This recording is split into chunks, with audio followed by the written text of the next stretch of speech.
6, 1963. At the invitation of President John F. Kennedy, His Majesty King Hassan II of Morocco is making his first state visit to the United States of America. He receives a special welcome.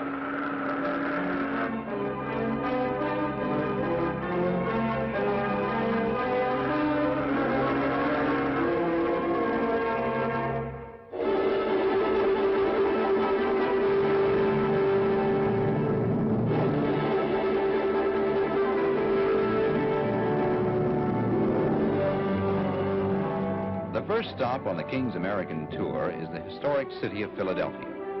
In Independence Hall, the American Declaration of Independence was signed to proclaim freedom from colonial rule. Here, in front of the Liberty Bell, the symbol of American independence, King Hassan receives from the mayor a silver medallion, making him an honorary citizen of the city. From Philadelphia, a special train carries the king and his official party toward his next destination some 120 miles to the south. Washington, the nation's capital city, waits to welcome its distinguished visitor.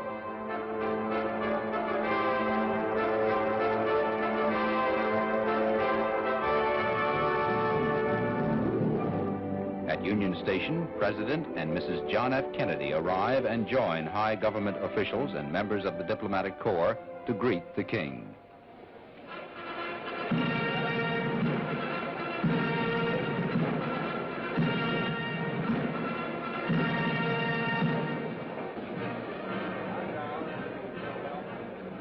During the cordial exchange of greetings, His Majesty's sister, Her Royal Highness Lala Nezha, is presented with a bouquet of roses by Mrs. Kennedy.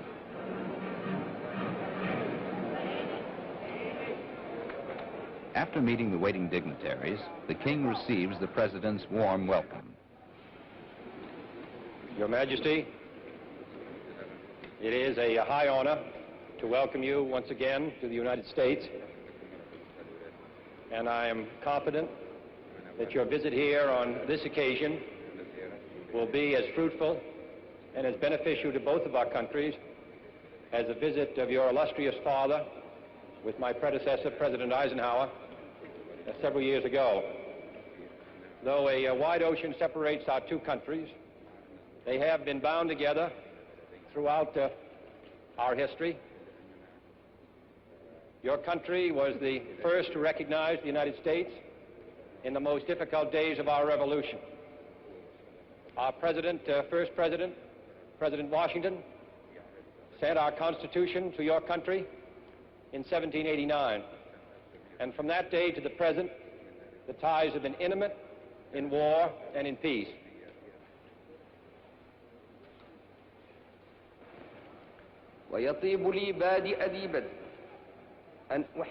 King Hassan expresses his personal pleasure and that of his people and his government to be able to greet the people of the United States and to meet their president.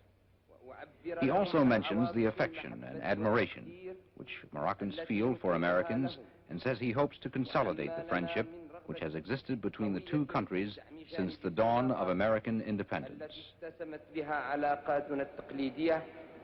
منذ الفجر الباكر لاستقلال الولايات المتحدة.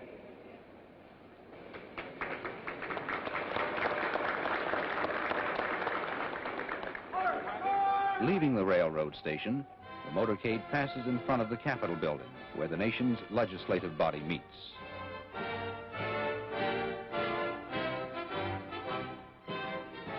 Waving to the crowds, the King of Morocco and the President of the United States ride slowly through the city. They pass the President's official residence, the White House, and continue on to the President's guest mansion for distinguished visitors, which is to be King Hassan's residence during his stay in Washington.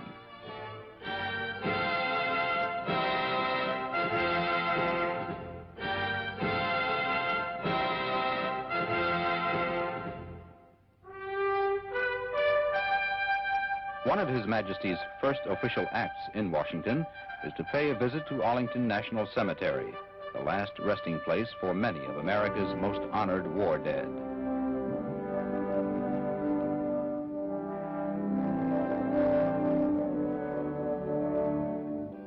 Here at the Tomb of the Unknowns, a memorial to the nameless young Americans who have fallen in the cause of freedom, King Hassan pays his respects.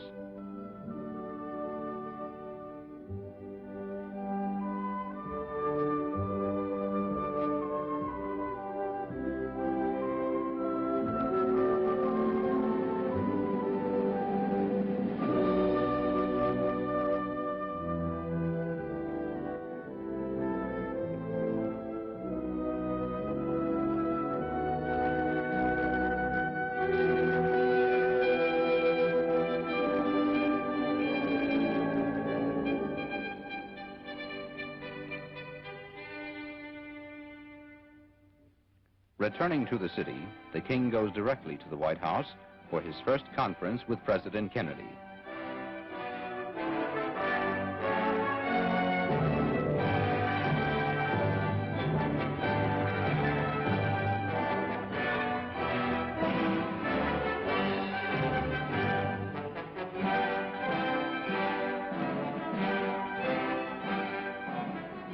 Participating in the talks with the President are Secretary of State Dean Rusk and Assistant Secretary for African Affairs G. Menon Williams.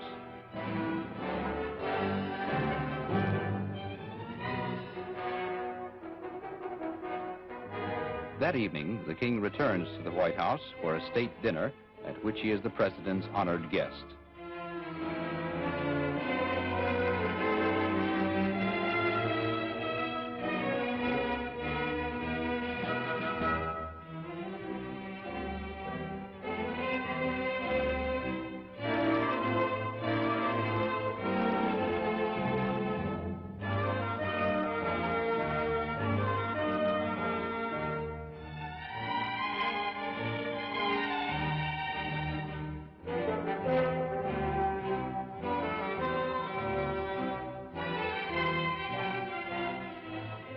The next day at the Moroccan embassy, King Hassan is host at a luncheon for the American president.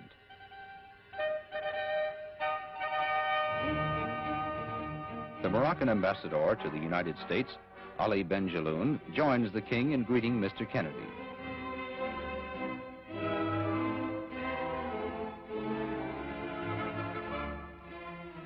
Recalling the presentation of the American Constitution to the Emperor of Morocco in 1789, King Hassan gives the president a handsomely bound copy of the Moroccan Constitution.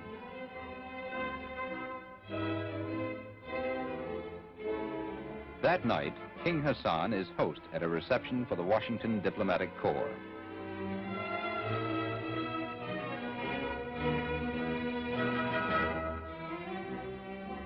Ambassadors representing most of the countries of the world meet the king.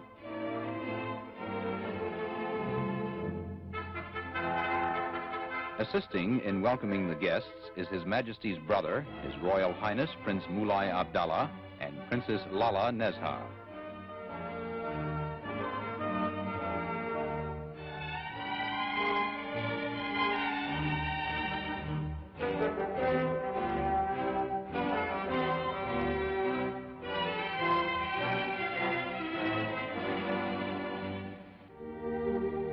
The next day, His Majesty visits the Islamic Center, one of Washington's outstanding landmarks.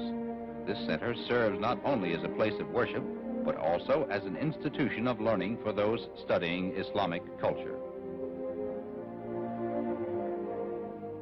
Greeted by the director of the center, Dr. Abdel Halim El Nagar, King Hassan is ushered inside to sign the register for distinguished visitors.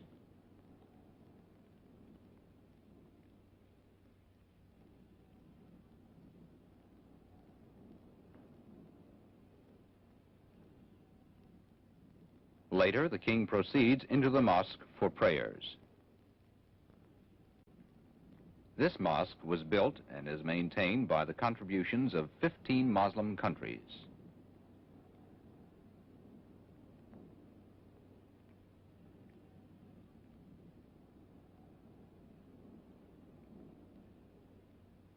Both the interior and the exterior of the center illustrate traditional Islamic architecture.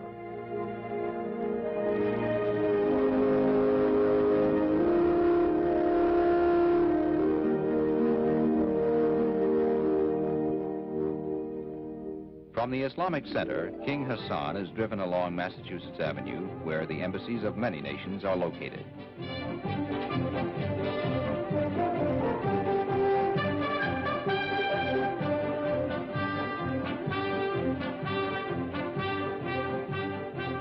During his visit, the King accepts an invitation to speak at the National Press Club.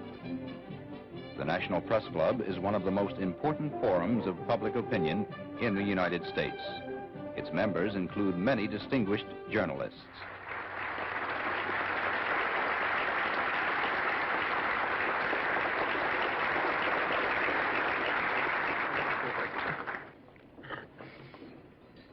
Messieurs, c'est pour moi un grand privilège. It is a great privilege and an honor for me to speak in this very respected club, which is so esteemed and where so many great statesmen before me have spoken, and so many great statesmen who will come after me will speak on the problems in which you are interested. Beaucoup plus avertis des choses internationales et de la chose publique viendront certainement ou sont venus vous faire des exposés sur les problèmes qui vous intéressent.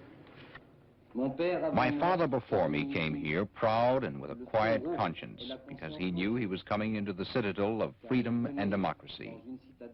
Why really is there so much friendship, so much sympathy, so much common feelings between two countries separated by an ocean, separated by language, separated even by the history of their civilizations? I believe that the answer to this question is the heroism of your own fight for generations, and of the fight also of my own people for generations, toward the same goal, toward the same ideal, the love of liberty. A mené durant des générations, à savoir qu'un but sacré et unique nous unit, l'amour de la liberté.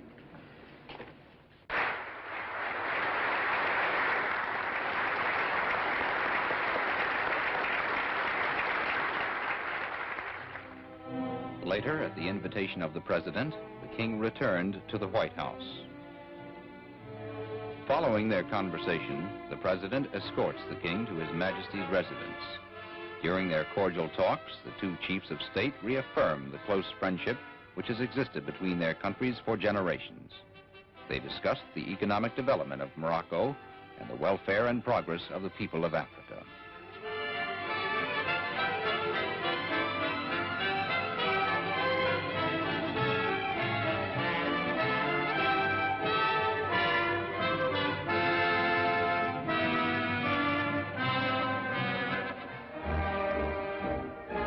Like his father's tour in 1957, King Hassan's visit to America ends in New York City.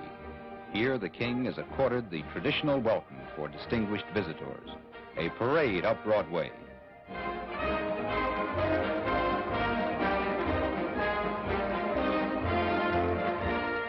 Leaving his car, His Majesty continues on foot through the waving crowds to meet the mayor of America's largest city.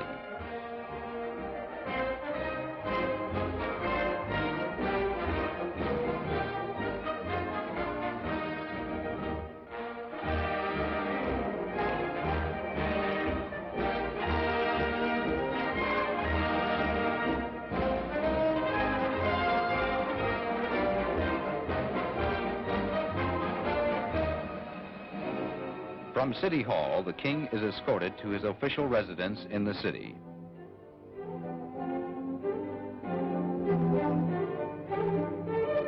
During his stay in New York, the King, with only a few members of his party, makes a brief informal tour of the heart of the city.